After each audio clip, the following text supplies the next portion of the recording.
la commission. Et vous savez qu'elle est noyautée par le Big Pharma. C'est tous les trusts pharmaceutiques. C'est eux qui alimentent les recherches pour les médecins, les professeurs, les étudiants en médecine, la presse. Quand vous faites un livre sur les huiles essentielles, dans les livres que vous écrivez, vous avez tous les méfaits qui peuvent survenir.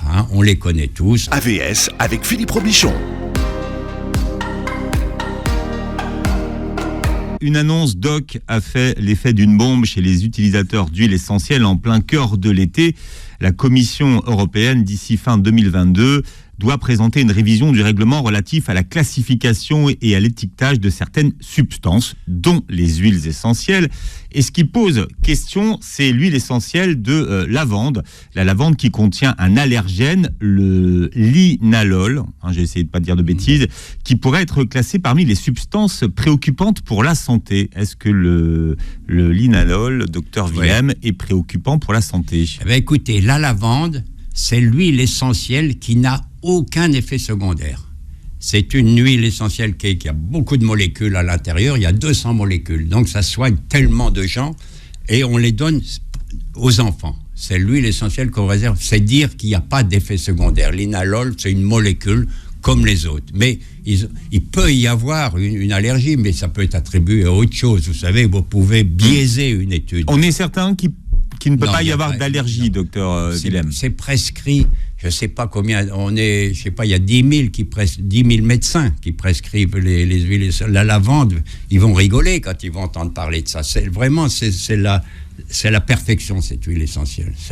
Il faut l'avoir chez vous, parmi les 10 huiles essentielles justement, faut l'avoir. Mais enfin, vous connaissez l'expression, quand vous voulez tuer votre chien, vous dites qu'il a la rage. Qu'il a la rage. Bon, alors, on a tous la rage. Mais la rage de vaincre, de traiter avec les huiles essentielles. Ça, c'est évident.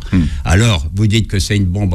Il fait longtemps que je la connais, cette bombe. Je sais qu'elle veut éclater, mais elle ne peut pas éclater. Parce que vous avez 40% des Français qui ont un engouement pour les médecines alternatives, la médecine naturelle. Et évidemment, la thérapie essentielle, c'est justement les huiles essentielles. Ça soigne tout.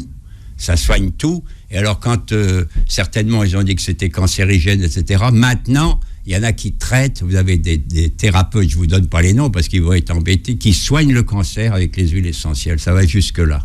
Ça fait... Mais quand vous dites ça, est-ce que ça veut dire qu'ils ne soignent qu'avec des huiles essentielles ou c'est un protocole qui inclut les huiles essentielles ? Dans toutes les thérapies, il faut déjà restaurer la flore, c'est-à-dire les intestins. Les intestins, c'est vos petits soldats qui vont contribuer à booster votre défense immunitaire. Donc, il y a plein de choses. Par exemple, pour mettre la vitamine D, elle est incontournable. Le zinc, le chrome, etc. Vous avez vitamine E, ça c'est incontournable. Et le complexe vitamine B.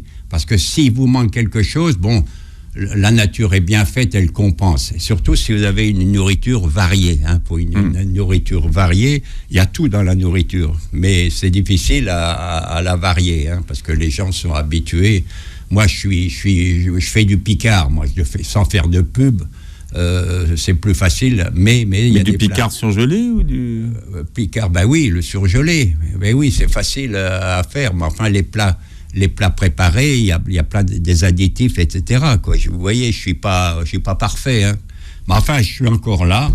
Et vous avez dit que vous vouliez faire centenaire en bonne santé.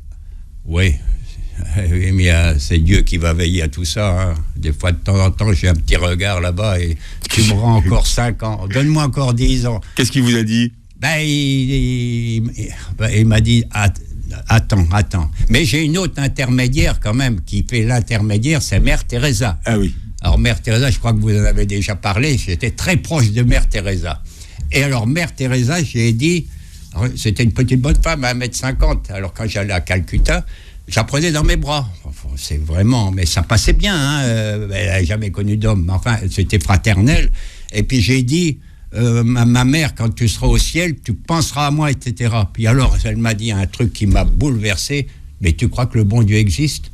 Écoute, alors j'ai dit, ma mère, je viens de Paris pour savoir un peu, parce que j'ai peur de la mort et tout. Et puis tu dis qu'il n'y a rien, tu vas me rembourser mon billet d'avion. Alors elle se marrait. Et alors, de temps en temps, je lui parle. Bon, mais de temps en temps, ça peut marcher. Bien.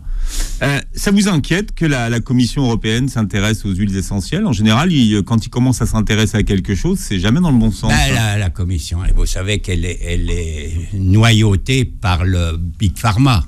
Big Pharma, il faut savoir ce que c'est que Big Pharma, c'est tous les trusts pharmaceutiques.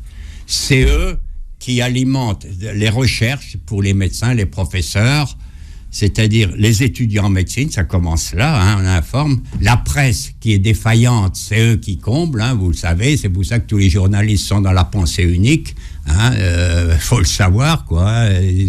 C'est très uniforme, même s'ils racontent des bêtises, ils continuent à les raconter, mais ils sont obligés de les raconter, c'est épouvantable, je regarde un peu, parce qu'avec le Covid, on était devant notre télé, je les connais toutes maintenant, j'ai circulé, puis je vois, il y en a pas beaucoup qui sont hors pensée unique. Il n'y en a pas beaucoup. Je pourrais vous donner quelques noms, mais je ne le fais pas. Mais est-ce qu'on informe suffisamment sur, alors je vais dire entre guillemets, les dangers? Parce qu'on connaît, et on en parle souvent avec vous, les bienfaits des huiles essentielles, mais est-ce qu'on informe suffisamment sur la toxicité des huiles essentielles, sur les dangers et sur les précautions d'utilisation? Bon, j'attendais cette question. Alors, quand vous faites un livre d'huile essentielle, sur les huiles essentielles, vous n'avez pas intérêt à ce qu'il y ait une catastrophe. Alors, dans les livres que vous écrivez, vous avez tous les méfaits qui peuvent survenir, on les connaît tous, c'est l'allergie, le cancer, c'est faux, vous avez l'attaque des reins pour certaines, par exemple l'origan, c'est un phénol, si vous en donnez pendant 3 mois, vous risquez d'avoir quelque chose au foie, après 3 mois. Vous voyez, il y a des petits inconvénients qu'il faut connaître. Là, on est en train de parler d'un surdosage, par exemple. Oui, un surdosage, voilà. Mais on a les parades automatiquement, vous pensez. Mais vous avez des huiles essentielles qu'on n'attend pas. Vous donnez une goutte d'hysope. J'ai eu ce coup-là, c'est le seul coup que j'ai eu. La personne est tombée dans les pommes. Mais elle s'est relevée. D'hysope. Hysope. H-I-S-O-P-E.